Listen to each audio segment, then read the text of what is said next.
সংস্কারের পক্ষে থাকা, বাংলাদেশের আজাদীর পক্ষে থাকা এবং বৈষম্য বিরোধী, দুর্নীতি বিরোধী বাংলাদেশের পক্ষে থাকা অনেকগুলো রাজনৈতিক দল একত্রে একটি প্ল্যাটফর্মে এসেছি, যেখানে আমরা ঐক্যবদ্ধভাবে আসন্ন জাতীয় নির্বাচন এবং গণভোটে অংশগ্রহণ করব বলে সিদ্ধান্ত নিয়েছি। ফলে এটা আমাদের এক ঐতিহাসিক মুহূর্ত, ঐতিহাসিক যাত্রা। এটা যেমন একই সাথে নির্বাচনী সমঝোতা, একই সাথে রাজনৈতিক গুরুত্ব অপরিসীম। কারণ গণ অভ্যুত্থানের পরে আমরা যে আকাঙ্ক্ষাকে ধারণ করে এগিয়ে যেতে যাচ্ছি, আসন্ন নির্বাচনে এই পরীক্ষার মধ্য দিয়ে আমাদেরকে উতরাতে হবে।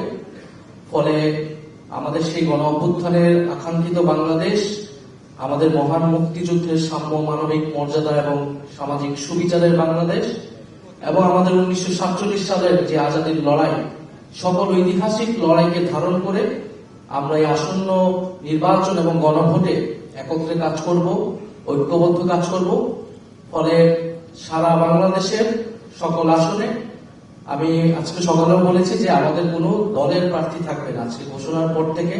সেটা আমাদের এই নির্বাচনী সমঝোতা বা 11 দলীয় নির্বাচনী ঐক্য, তাদের প্রার্থী হিসেবে তারা বিবেচিত হবে। এবং আমরা সবাইকে সহযোগিতার মাধ্যমে জনগণের পক্ষে, ন্যায়ের পক্ষে আমরা এই নির্বাচনকে ফলাফল নিয়ে আসবো এবং বাংলাদেশ সামনের দিকে এগিয়ে যাবে, এটাই আমাদের প্রত্যাশা।